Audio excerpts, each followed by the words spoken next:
ఎత్తున పబ్లిక్‌లోకి వచ్చింది. జనసేన అధినేత దీని మీద పోరాటం చేయబట్టే కదా కాదండి సార్. ఒక ఇన్సిడెంట్ జరిగినప్పుడు దానికి సంబంధించి వాళ్ళు చెప్పారా వీళ్ళు చెప్పారా అని కాదు. ఏదైతే ఇలా ఇన్సిడెంట్ జరిగినప్పుడు ఆ కుటుంబానికి ఆదుకోవటం అనే అంశాల్లో తర్వాత వచ్చినటువంటి ప్రభుత్వాల దగ్గరకు ఆ ఇష్యూ వచ్చినాకో వాళ్ళైనా ఇస్తారు. అది జనరల్గా జరిగేటటువంటి ప్రొసీజర్, ఖచ్చితంగా ఇవ్వాలి. కానీ ఇక్కడ జరిగినటువంటి అంశం ఏంటి? ఇది మీరు 2017 ఆగస్టు 18వ తారీఖు ఈ అమ్మాయి పేరు ప్రీతి, సుగాలి ప్రీతి కాదు, అమ్మాయి పేరు ప్రీతి. సుగాలి కమ్యూనిటీకి సంబంధించినటువంటి అమ్మాయి. వాళ్ళకి తల్లిదండ్రులకు ఫోన్ చేసి చెప్పారు, మీ అమ్మాయి ఏదైతే హ్యాంగ్ చేసుకొని చనిపోయింది రెండంటే వాళ్ళ తల్లిదండ్రులు అక్కడికి వెళ్తే సో ఆ అమ్మాయి ఫ్యాన్కి ఉరి వేయబడ్డట్టుగా కనపడింది వాళ్ళకి.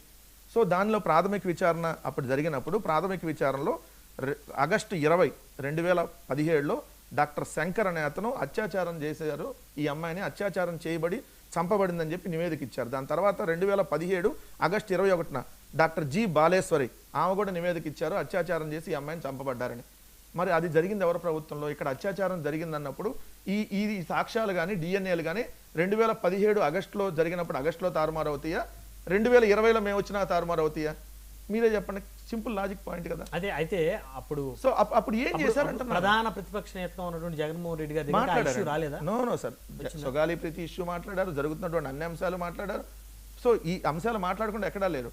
కాకపోతే మీకు ఇక్కడ ఏం జరిగింది? మీడియా వాళ్ళకు ఉన్నటువంటి మీడియా సంస్థలతో మేమేం మాట్లాడినా మా దగ్గర చూపించరు కదా, మాకు ఒకటే మీడియా దాంట్లో చూపించుకోవాల్సినటువంటి పరిస్థితి ఉంటుంది. మీకు తెలియదు ఏం కాదు. రెండోది, ఫోక్సో చట్టం కింద కేసు నమోదైతే 90 రోజుల దాకా బెయిల్ రాకూడదు సార్. 8 రోజుల్లో బెయిల్ వచ్చింది. అది SC ST act.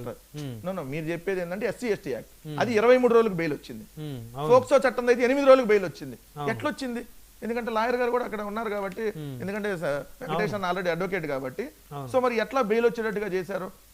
So bail వచ్చేటట్టు అక్కడ అంత అధికారులను కానీ అక్కడ ఉన్నటువంటి అంత దర్యాప్తు సంస్థలు అన్నింటినీ, ఎందుకంటే ప్రభుత్వం వాళ్ళది ఉంది కాబట్టి మేనేజ్ చేశారు. కారణం ఏంటి? దాని పేరు కట్టమంచి రామలింగారెడ్డి స్కూలు. అది తెలుగుదేశం పార్టీ నాయకులకు సంబంధించినటువంటి స్కూలు. వాళ్ళ కొడుకులే ఇది చేశారనేటటువంటిది తల్లి ఆరోపిస్తున్నటువంటి మాట. మరి దాన్ని అప్పుడే మరి మీరు ఎందుకు సిబిఐకి ఇవ్వలేదు సార్? ఎందుకంటే మీ హయాంలో మీ స్కూలు లేదంటే మీకు సంబంధించినటువంటి నాయకులు హస్తం ఉందన్నప్పుడు మరి ఎందుకు నోరు మెదపలేదు? సో ఇప్పుడు సిబిఐకి ఇస్తామంటే సిబిఐ ఏం చెప్పింది?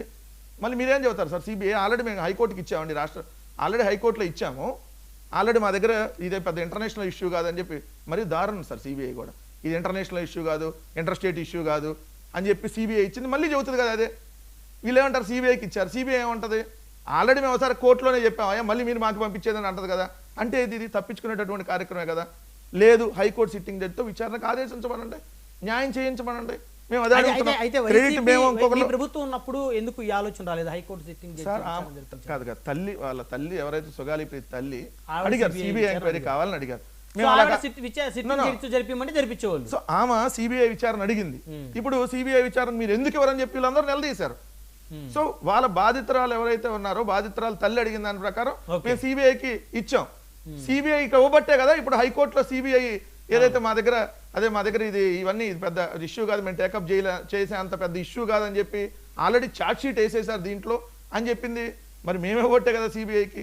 సో మా మీద ఏదో దుష్ప్రచారం చేయటం. ఒకటి క్లియర్గా రాజకీయంగా ఆమెని ఏదైతే రోడ్డు మీద తిప్పి వాడుకున్నారు రాజకీయంగా. ఈ రోజు అవసరం తీరిపోయింది, 15 నెలలు అయింది. ఆమె రోడ్డు మీదకి వచ్చి మాట్లాడితే ఏమంటున్నారు? జనసేన పార్టీ నాయకులు, మన వాళ్ళ గాది వెంకటేశ్వర వాళ్ళ జిల్లా అధ్యక్షుడే కదా, ఆయన ప్రెస్ మీట్ పెట్టి మీరు ఇప్పుడు కానీ దీన్ని ఇంతటితో ఆపకపోతే మేమేందో చూపిస్తాం అంటున్నాడు. అంటే ఏంటి? సుగాలి ప్రీతిని చంపేసినట్టు వాళ్ళ తల్లిగారిని కూడా ఏమైనా దాడి చేసి చేద్దాం అనుకున్నాను. మరి ఏంటండి ఆ మాటలో? అంటే చూపిస్తాం అంత చేస్తా అంటే ఏంటి దానికి అర్థం? ఆ మాట అన్నాడా? మీరు చూడండి, వీడియో చూడండి. ఏమన్నాడు అంటే జనసేన పార్టీ ఆఫీస్ దగ్గరకు వచ్చి ధర్నా చేస్తాను అంది. రండి మేము జనసేనలో ఎందుకు చూపిస్తాం మేమంటే ఎడగట్టి వచ్చి ఎట్లా చేస్తారు మీరు అని చెప్పి మాట్లాడుతున్నారు. అంటే బెదిరిస్తున్నారా? మీరేమో క్వశ్చన్ చేయొచ్చు, ఎవరినైనా అడ్డదిడ్డమైన క్వశ్చన్ చేయొచ్చు. అరే సైకోల్ అంట, రోడ్ల మీదకి వెళ్ళి ఇలా చెప్పులు చూపిస్తా, పేకలు బీసి చంపేస్తా, ఏదైనా మీరు క్వశ్చన్ చేయొచ్చు. ఆడ బాధితురాలుగా ఉన్నటువంటి వాళ్ళు లేదంటే వాళ్ళ కుటుంబ సభ్యులు మిమ్మల్ని మాత్రం ప్రశ్నిస్తే మీ అంతు చూస్తా అంటున్నారు.